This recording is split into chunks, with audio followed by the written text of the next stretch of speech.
கணவருக்காக 3 வேளையும் சமைச்சே காலம் போச்சுதுன்னா, சரி அவர் ஊருக்கு போயிருக்கிற நேரம் சமைக்காம ஜாலியா இருக்கலான்னு பார்த்தா, எனக்கு பசிச்சா கூட என்ன சமைக்கிறதுன்னு தெரியலங்க. இப்ப நமக்கு மட்டும் என்னத்தடா சமைக்கிறதுன்னு ஒரே யோசனையா இருக்குது. எனக்கு மட்டும் தான் இப்படி இருக்கா? என்ன மாதிரி யாராவது இருக்கீங்களான்னு சொல்லுங்க ஃப்ரெண்ட்ஸ். நம்மள நாமே இப்படி டிசைன் பண்ணிக்கிட்டோமா? இல்ல இந்த உலகம் நம்மள இப்படி டிசைன் பண்ணி வச்சிருக்கான்னு தெரியல.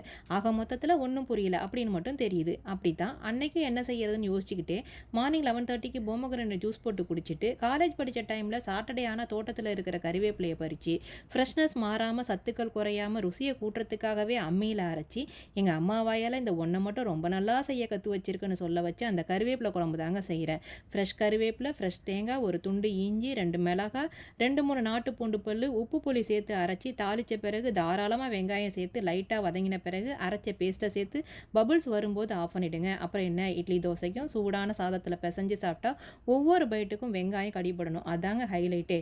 சஷ்டிங்கிறதுனால கோயிலுக்கும் போயிட்டு வந்தாச்சு.